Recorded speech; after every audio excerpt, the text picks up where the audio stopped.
તો ખેડૂત મિત્રો, જમીન સંપાદન જામનગર સહિત સમગ્ર દેશમાં કાયમ માટે સંવેદનશીલ મામલો રહ્યો છે અને વળતર સહિતના મુદ્દાઓ ચર્ચામાં રહેતા હોય છે।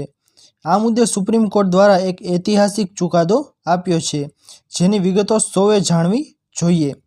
તો દોસ્તો, આ વિગતને જાણતા પહેલા જે કોઈ પણ ખેડૂત ભાઈઓ અમારી ચેનલ ખેડૂત ઓનલાઈન પોઈન્ટ પર નવા છે તેમને વિનંતી કે ફટાફટ અમારી ચેનલને સબસ્ક્રાઇબ કરી દો, જેના લીધે આવી જ મહત્વપૂર્ણ માહિતી આપશું આ ચેનલના માધ્યમથી મળતી રહે। તો ચાલો દોસ્તો, આજની આ વિડીયોને શરૂ કરીએ।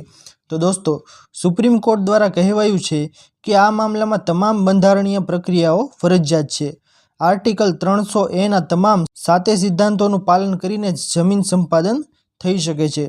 અત્રે ઉલ્લેખનીય છે કે આર્ટિકલ 300A હેઠળ દરેક જમીનના માલિક કેટલાક બંધારણીય અધિકારો આપવામાં આવ્યા છે અને સરકાર આ અધિકારોનું પાલન કરીને જ જાહેર હેતુ માટે ખાનગી જમીનનું સંપાદન કરી શકે।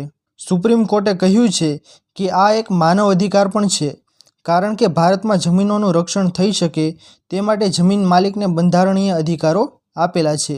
જમીન સંપાદનના પ્રત્યેક મામલામાં આ અધિકારોનું રક્ષણ થવું જોઈએ અને સમગ્ર સંપાદન પ્રક્રિયાઓ વેલિડ હોવી જોઈએ। આ ચુકાદો લખતી વખતે વધુમાં સુપ્રીમ કોર્ટે જણાવ્યું હતું કે સરકાર આ બંધારણીય અધિકારોનું પાલન કરવા બંધાયેલી છે।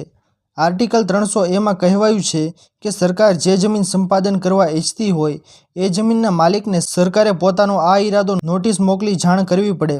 જમીન માલિકને સંપાદન સંબંધે કોઈ પણ પ્રકારનો વાંધો વિરોધ હોય તો સરકારે તે વાંધો વિરોધ સાંભળવો પડે।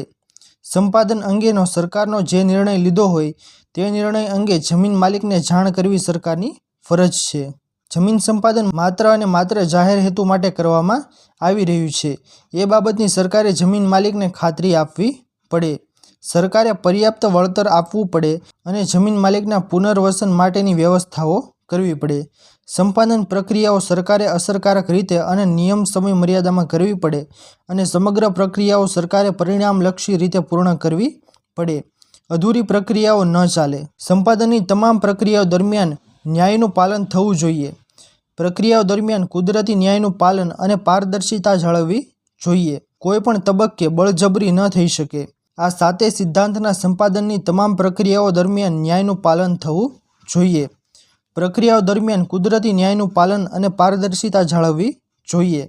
કોઈ પણ તબક્કે બળજબરી ન થઈ શકે। આ 7 સિદ્ધાંતના પાલન દરમિયાન જમીન માલિકના અધિકારનો ભંગ ન થવો જોઈએ।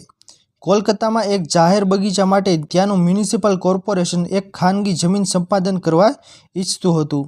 સુપ્રીમ કોર્ટે નિયમ ભંગના કારણે કોર્પોરેશનના આ નિર્ણયને રદ જાહેર કર્યો। આ કેસ દરમિયાન અદાલતે ઉપરોક્ત ચુકાદો આપ્યો હતો। તો દોસ્તો, સંપાદન અંગે આ મહત્વની માહિતી હતી। આશા કરું છું કે આપ સૌને આજની આ મહત્વપૂર્ણ માહિતી પસંદ આવી હશે। જો પસંદ આવી હોય તો વિડીયોને લાઇક કરવાનું ભૂલતા નહીં। ચેનલ પર નવા આવ્યા હો તો અમારી ચેનલ ખેડૂત ઓનલાઈન પોઈન્ટને સબસ્ક્રાઇબ કરી અને બાજુમાં આપેલા બેલ આઇકનને પણ પ્રેસ કરી દેજો, જેના લીધે આવી જ મહત્વપૂર્ણ માહિતી આપ સૌને આ ચેનલના માધ્યમથી મળતી રહે। તો દોસ્તો, મળીએ હવે પછીના વિડીયોમાં। ત્યાર સુધી જય હિન્દ અને વંદે માતરમ।